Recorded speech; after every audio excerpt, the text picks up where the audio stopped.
आज के कार्यक्रम के मुख्य अतिथि श्री नितिन दीक्षित जी, जो महाविद्यालय प्रबंधक भी हैं, श्री सरदार मोहन सिंह जी, जो महाविद्यालय के पूर्व प्रबंधक रहे हैं, श्री लक्ष्मीकांत भारद्वाज जी, पूर्व प्रबंधक एवं संस्थापक, श्री सत्येंद्र सिंह जी, पूर्व उपाध्यक्ष एवं वर्तमान संचालक, हमारे महाविद्यालय के विद्वान प्राचार्य एवं सभी समस्त प्रोफेसर साहिबान एवं प्यारे बच्चों, जैसा कि हम सब जानते हैं कि आज इस महाविद्यालय सभागार में हम सब इकट्ठे हुए हैं संविधान दिवस मनाने के लिए। सबसे पहले हम सब जानते हैं कि हम 15 अगस्त 1947 को आज़ाद हुए, लेकिन अगर कहा जाए और इसको समझा जाए तो ये आज़ादी अधूरी थी, ये पूर्ण आज़ादी नहीं थी।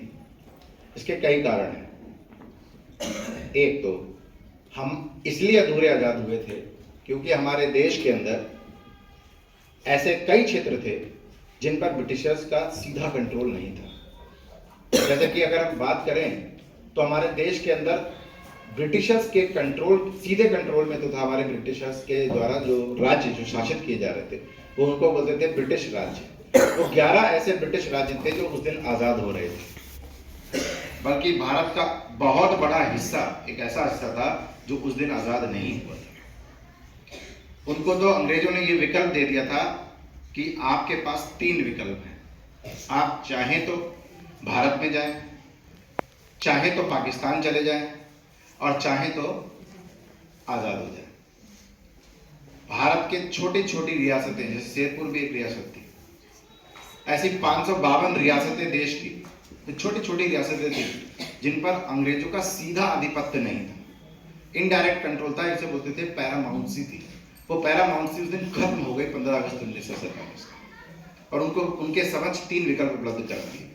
और आप विश्वास मानिए, अधिकतम जितने भी देशी रियासतें थी, बड़ी बड़ी रियासतें, वो ज़्यादातर पाकिस्तान जाने की इच्छा रखती थी या फिर आज़ाद होने की इच्छा रखती थी, लेकिन भारत में सम्मिलित होने के लिए तैयार नहीं थी। तो हम कैसे कह सकते थे कि 15 अगस्त 1947 को हम आज़ाद हुए थे। इसके साथ हमारे देश में शासन केवल अंग्रेजों का नहीं था, अंग्रेजों के अलावा फ्रांसीसियों का शासन भी था। हम अगर इतिहास को थोड़ा सा पलट कर देखें तो आपको समझ में आएगा कि भारत में सबसे पहले जो यूरोपीय शासन आया वो था पुर्तगाली। सबसे पहले पुर्तगाली आए और सबसे अंत में पुर्तगाली गए हैं। अंग्रेज तो 1947 में चले गए, उसके जाने के कई सारे कारण हैं, विवादित भी है, बहुत सारे अविवादित भी हैं, लेकिन अगर समझा जाए तो 1962 में जाकर के हमारे पुर्तगाली या फ्रांसीसी भारत से गए हैं। यानी 1961 में अगर हम देखें, जो आज हम गोवा का क्षेत्र देखते हैं पश्चिमी भारत में, जो तटीय राज्य है, दमन और द्वीप है, ये हमारा ऐसा क्षेत्र था जो कि बहुत लंबे समय तक पुर्तगालियों के हाथ में रहा और 1961 में जाकर मिलिट्री एक्शन के थ्रू भारत में इसको शामिल किया गया। 1947 में भारत का हिस्सा नहीं था। इसी तरह से 552 रियासतें, जिनका मैंने अभी थोड़ी देर पहले जिक्र किया, 552 छोटी बड़ी रियासतें भारत का हिस्सा बनने को तैयार नहीं थी। उनमें से कुछ तो थी लेकिन कुछ नहीं थी। तो इस तरह से हम कह सकते, ऐसे ही अगर हम कुछ और क्षेत्रों की बात करें, जैसे आज हम पुडुचेरी कहते हैं, पहले से पौंडीचेरी कहते थे, ये फ्रांसीसियों के शासन के अंतर्गत चलता था 1962 तक। तो हम समझ सकते हैं कि हमारी जो 15 अगस्त 1947 की आज़ादी थी वो अधूरी आज़ादी थी। अधूरी इस तरह से हम कह सकते हैं क्योंकि इस भारत का संकल्प या इस भारत का सपना हमारे जो भी हमारे स्वतंत्रता सेनानी थे उन्होंने नहीं देखा था। वो तो एकजुट भारत का सपना देखते थे, एक ऐसे भारत का सपना देखते थे जो अफगानिस्तान से लेकर के कन्याकुमारी तक जाता है। अखंड भारत का सपना देखते थे, जिसको बनाने की कोशिश अब दोबारा की जा रही है। तो 552 रियासतों में कुछ मुख्य रियासतों का जिक्र यहाँ पर करना जरूरी है जो आज भी हमारे गले की फांस बनी हुई, जैसे कश्मीर। कश्मीर एक ऐसी रियासत थी जो कि कह सकते हैं वहां के जो राजा थे, राजा हरि सिंह, वो हिंदू राजा थे और हिंदू राजा, लेकिन वहां की पॉपुलेशन कैसी, 90% से ज्यादा लोग वहां पर मुस्लिम, मतलब पॉपुलेशन वहां की मुस्लिम और राजा वहां का हिंदू स्वीकार नहीं था। दूसरा, जब डिवीजन किया गया इस देश का, आप समझिए 552 रियासतें हैं और देश के भी 2 टुकड़े कर दिए गए, तो कैसे कह सकते हैं ये आजादी हमें पूर्ण मिली थी? देश के 2 टुकड़े कर दिए गए, एक नया देश बना जो कि धर्म के आधार पर बना, जिसका नाम था पाकिस्तान। भारत एक धार्मिक आधार पर बना हुआ देश नहीं है, पाकिस्तान धर्म के आधार पर बना हुआ देश है, इसलिए वो लिखते हैं इस्लामिक रिपब्लिक ऑफ पाकिस्तान, हम नहीं लिखते हिंदू रिपब्लिक ऑफ इंडिया। हमारे देश में हम जानते हैं हमारा धर्मनिरपेक्ष देश है, यहां पर हर एक धर्म को आजादी है अपने आचरण, अपने अनुसार आचरण करने की। पाकिस्तान बना, इसी तरह से पाकिस्तान ने कोशिश की जो वहां का हमारी जो रियासत थी कश्मीर, उसको भी अपने कब्जे में किया जाए, क्योंकि अंग्रेजों ने क्या किया, अंग्रेजों ने विवादित कर दिया इसको। कैसे कर दिया? उन्होंने कहा कि आप चाहें तो पाकिस्तान चले जाएं, चाहे तो इंडिया में आ जाए और चाहे तो इंडिपेंडेंट हो जाए। राजा हरि सिंह ने निर्णय लिया कि हम तो इंडिपेंडेंट रहेंगे, हम भारत में नहीं जाएंगे किसी भी कीमत। हालांकि कबालियों ने आक्रमण कर दिया और इसके बाद ऐसी परिस्थिति बनी कि उनको समझौता करना पड़ा। और हमारे देश के जो लौह पुरुष सरदार वल्लभ भाई पटेल, उनका सबसे बड़ा योगदान था। आज के दिन उनको अगर हम याद नहीं करते हैं तो कहीं ना कहीं संविधान दिवस मनाना भूला होता है, क्योंकि उनका ही ये सबसे बड़ा योगदान था कि उनकी वजह से 552 रियासतें अंततोगत्वा भारत का हिस्सा बनी और आज हमें ये भारत देखने को मिलता है। आप सोचिए, हैदराबाद जैसी रियासत जो भारत के अंदर है, आज अगर हम मैप पर देखें हैदराबाद की लोकेशन तो भारत के अंदर है, कट पे नहीं है, और वो हैदराबाद चला जाता कहां? पाकिस्तान। तो कैसे रास्ता देते हम उसे? भारत के बीच से। और आप जानते हो कि पाकिस्तान में 2 भागों में बना था, एक वेस्ट पाकिस्तान और एक ईस्ट पाकिस्तान। ईस्ट पाकिस्तान जिसे आज बांग्लादेश कहते हैं, 1971 में हमने इसे बांग्लादेश बनवाया, भारत के प्रयासों से ही बना। वो भी बीच से रास्ता जा रहा था दिल्ली से। तो मतलब अजीब ही तरीके की आजादी हमें प्राप्त हुई थी। लेकिन हम ये समझ सकते हैं इन सब कारणों से कि कितना मुश्किल समय था 15 अगस्त 1947 का, या उसके बाद का, जब तक हमने संविधान अपना नहीं बनाया, वो बहुत कठिन समय था कि एक किस तरह के भारत की नींव हमें अब रखनी है, यह हमारे भारत के नेताओं को, तत्कालीन नेताओं को तय करना था।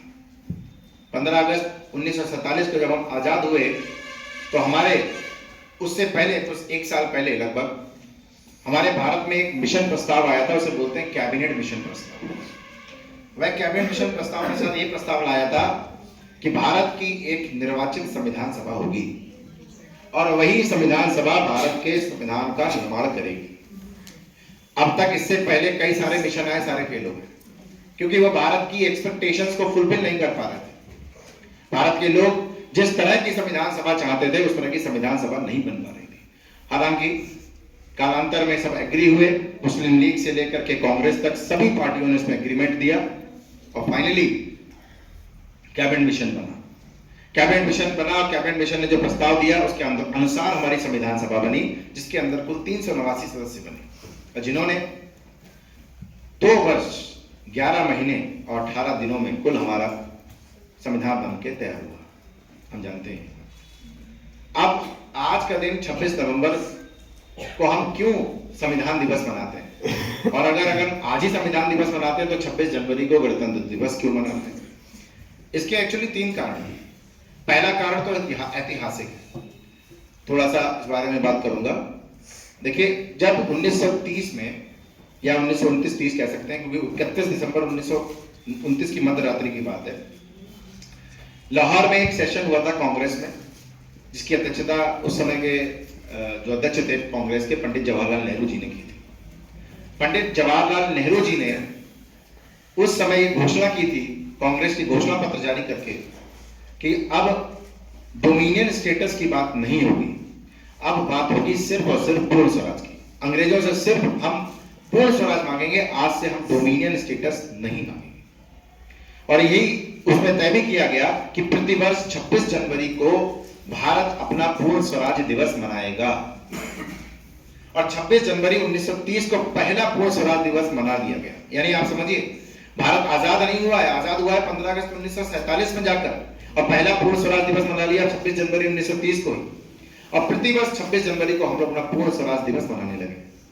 अब आजाद तो लेकिन हम हो गए कब? 15 अगस्त 1947 को। अब हुआ ये कि जब हम आजादी का दिवस 15 अगस्त 1947 मनाएंगे, और अब तक ऐतिहासिक तौर पे हम मनाते आ रहे थे 26 जनवरी 1930 को, तो क्योंकि ऐतिहासिक रूप से बहुत ही महत्वपूर्ण तिथि थी 26 जनवरी, इसीलिए हमारा संविधान बन करके तो तैयार हो गया था 26 नवंबर को, सबने इसको अपना लिया था 26 नवंबर को संविधान सभा के सदस्यों ने, लेकिन कहा यह गया कि यह संविधान लागू होगा 26 जनवरी को। और यही क्वेश्चन यूपीएससी प्रीलिम्स में पूछा गया है एक बार कि क्यों हमारा कॉन्स्टिट्यूशन 26 नवंबर को अडॉप्ट किया गया, 26 जनवरी को अडॉप्ट क्यों नहीं किया गया? इसका रीजन ये है, वो घोषणा जो कांग्रेस ने की थी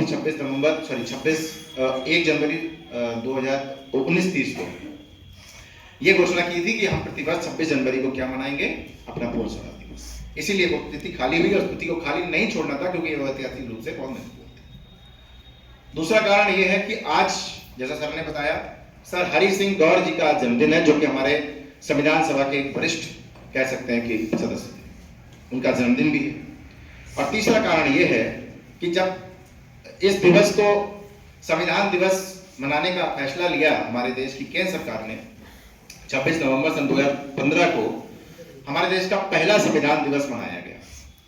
और उस वर्ष यानी 2015 में हम लोग, हमारे देश के लोग, बाबा साहब अंबेडकर की 125वीं जयंती भी मना रहे थे। तो इसके 3 कारण हैं जिसकी वजह से आज हम संविधान दिवस मना रहे हैं। 2015 से पहले हम लोग इस दिवस को राष्ट्रीय कानून दिवस के रूप में मनाते थे। और संविधान क्या है? वो भी एक कानून है, लेकिन ये सर्वोच्च कानून है, ये कानूनों का भी कानून है, इसे कहते हैं लॉज ऑफ द लॉ। हैरानी की बात है, आज न्यूज़पेपर में पढ़ रहा था, उसमें सुप्रीम कोर्ट ने, ऑनरेबल सुप्रीम कोर्ट ने वर्डिक्ट दिया, आज ही मैंने पढ़ा, सुबह कल दिया था वो वर्डिक्ट। तो कुछ लोगों ने सुप्रीम कोर्ट में ये रिट डाली है कि भारत के संविधान में जो संविधान की उद्देशिका है, अगर हम एक आम आदमी के तौर पर हम नहीं चाहते कि हम पूरा संविधान पढ़ें, हम बस इतना जानना चाहते हैं कि हमारा संविधान किन मूल्यों पर टिका हुआ है, किन आदर्शों पर टिका हुआ है, तो आप कुछ मत करिए, बस संविधान की जिसकी शपथ आज हम लोग लेने वाले हैं, संविधान की उद्देशिका पढ़ लीजिए। संविधान की उद्देशिका इसीलिए कहा जाता है ना, जैसे हम लोग कोई ऐसे लिखते हैं तो इंट्रोडक्शन पढ़ लेते हैं तो हमें ओवरव्यू हो जाता है। सिमिलरली हमारी जो उद्देशिका है वो हमारे संविधान की इंट्रोडक्शन है, प्रीफेस। अगर हम उसको पढ़ लेंगे तो हम ये समझ जाएंगे कि हमारे संविधान निर्माताओं ने किन आदर्शों पर या किन मूल्यों पर गढ़ा था हमारे संविधान को। तो हमारे संविधान में जो उद्देशिका है, उद्देशिका में केवल अब तक एक ही बार संशोधन हुआ है, सिर्फ एक बार, और वो हुआ था इमरजेंसी पीरियड में, जब हमारे देश की तत्कालीन प्रधानमंत्री श्रीमती इंदिरा गांधी जी ने देश में आपातकाल लगाया था आंतरिक अशांति के आधार पर। उस दौरान उन्होंने एक बहुत बड़ा संशोधन किया था जिसे हम लोग मिनी कॉन्स्टिट्यूशन ऑफ इंडिया भी कहते हैं। एक संशोधन है सिर्फ 42वां, और इतना बड़ा संशोधन था कि इसने देश के संविधान को लगभग हर कोने को बदल के रख दिया। और उसी संविधान संशोधन के अंतर्गत हमने अपने संविधान में 3 वर्ड जोड़े। इसका एक पहला वर्ड है समाजवाद, जिसे हम सोशलिस्ट कहते हैं, दूसरा वर्ड है सेकुलर, जिसे हम पंथ निरपेक्ष कहते हैं, और तीसरा वर्ड है इंटीग्रिटी, जिसे हम अखंडता बोलते हैं। ये 3 वर्ड जोड़े गए 42वें संविधान संशोधन के माध्यम से हमारे भारत की संविधान की उद्देशिका में यानी प्रस्तावना में। आज कल वर्डिक्ट में कुछ लोगों ने सुप्रीम कोर्ट में अर्जी लगाई कि 1976 के पहले, यानी जब हमारा संविधान लागू हुआ था, तब समाजवाद और ये पंथ निरपेक्ष या धर्म निरपेक्ष शब्द हमारे संविधान में नहीं थे, और यथास्थिति बनाई जाए, यानी कि इन शब्दों को पुनः हटा दिया, इनकी जरूरत हमारे संविधान में नहीं। तो सुप्रीम कोर्ट ने कहा, एक शब्द प्रयोग किया, सुप्रीम कोर्ट ने कहा समाजवाद और पंथ निरपेक्ष, ये दोनों शब्द एक्चुअली क्या है, ये हमारे देश के basic structure of the constitution. Basic structure of the constitution का मतलब है ये हमारे संविधान का मूल ढांचा है, जिसको परिवर्तित नहीं किया जा सकता। संविधान का मूल ढांचा, इस शब्द का पहली बार प्रयोग हुआ था सन 1973 में, जब केशवानंद भारती वर्सेस केरला स्टेट में सुप्रीम कोर्ट ने वर्डिक्ट दिया था कि संविधान के मूल ढांचे में परिवर्तन नहीं किया जा सकता। आर्टिकल 368 के अंतर्गत दी गई प्रक्रिया का अनुसरण करते हुए संसद किसी भी भाग में संशोधन कर सकती है। संसद भारत के संविधान के किसी भी भाग में संशोधन करने के लिए अलाउड है। आर्टिकल 368 शक्ति संसद को देता है, परंतु आर्टिकल 368 ये इजाजत नहीं देता है कि आप भारत के संविधान की आत्मा को बदल दें, इसके मूल ढांचे को ही परिवर्तित कर दें। तो इसीलिए केशवानंद भारती में पहली बार सुप्रीम कोर्ट ने ये वर्डिक्ट दिया था, क्या, basic structure of the doctrine, मतलब कहा था कि संविधान में संसद चाहे कोई भी परिवर्तन कर सकती है, परंतु संविधान के मूल ढांचे को परिवर्तित नहीं कर सकती। और आज सुप्रीम कोर्ट ने समाजवाद और पंथ निरपेक्ष शब्द को मूल ढांचा डिक्लेयर किया है, यानी संसद चाहे तो भी उसको हटा नहीं सकती, as per the verdict given by the supreme court of India yesterday. ये सुप्रीम कोर्ट ने वर्डिक्ट दिया। आज एक और विशेष दिन भी है। आज हम सब संविधान दिवस को मना रहे हैं, लेकिन हमें यह भी जानना चाहिए कि आज संविधान को अपनाए हुए 75 साल भी हो गए, क्योंकि हम जानते हैं कि 26 नवंबर सन 1949 को पहली बार हमने संविधान को अपनाया था, संविधान सभा के सदस्यों ने ऐसी बैठकर, और आज 1949 से 2024 है और उसमें 75 साल की यात्रा हम पूर्ण कर चुके हैं। 75 साल में क्या खोया और क्या पाया? बहुत कुछ खोया भी है और बहुत कुछ पाया भी है। पाया ज्यादा है, खोया कम है। और जो खोया है या जो हमसे पाने के लिए अभी हम बाकी रह गया है, मुझे लगता है कि आने वाले समय में हम सब लोग मिलकर के उसे पाएंगे, क्योंकि वर्तमान सरकार और साथ के साथ देखिए, कोई भी सरकार किसी देश का निर्माण नहीं करती है। वहां की जनता जब जागरूक होती है तब वो सरकार से डिमांड करती है, और सरकार को उसकी इच्छाओं के आकांक्षाओं के अनुरूप कार्य करना होता है। इसका मतलब ये है कि जब तक जनता शिक्षित नहीं होगी, जब तक जनता जागरूक नहीं होगी, सरकारें कभी आपके लिए काम नहीं करेंगी। तो फिर ये संविधान दिवस मनाने की जरूरत क्या है? इसकी प्रैक्टिकलिटी ये है कि अगर आप मान लीजिए, अगर आपके शरीर में कोई रोग लग जाता है, और अगर आपके शरीर में कोई रोग लग गया और आपको यही नहीं पता उस रोग की, आपने सही से डायग्नोसिस नहीं कराई, आपने यही जांच नहीं करवाई कि ये रोग है क्या, किस कारण से हुआ है, किस वजह से हुआ है, तब तक आप उसका सही इलाज नहीं कर सकते। संविधान दिवस मनाने का तात्पर्य सिर्फ इतना सा है कि हमारे बच्चों तक, युवाओं तक, जो हमारे देश का भविष्य है, उन तक ये जानकारी पहुंचे कि संविधान में क्या मूल्य है, क्या आदर्श है, क्या है संविधान, क्यों जानना जरूरी है संविधान। ये सब इसलिए हमारे बच्चों तक पहुंचना बहुत जरूरी है। क्यों? अगर आपको संविधान की अंदर दिए गए अधिकारों की, कर्तव्यों की जानकारी अच्छी से होगी, तभी आप सही फैसले जीवन में कर सकते हैं, वरना नहीं कर सकते। चाहे आप पॉलिटिकल साइंस के स्टूडेंट हैं या नहीं है, लेकिन इस देश, जो हमारा देश है, जिन नियम और कानूनों पर चल रहा है, उसकी जानकारी तो हर व्यक्ति को होनी ही चाहिए। इसीलिए आज का दिन हमारे बच्चों के लिए समर्पित है, आने वाली युवा पीढ़ी के लिए समर्पित है कि वो इस देश के संविधान में गड़े हुए मूल्यों को समझें और जाने, जिससे कि भविष्य में वो एक जागरूक नागरिक बने, और साथ के साथ निर्णय शक्ति उनकी प्रबल होनी चाहिए।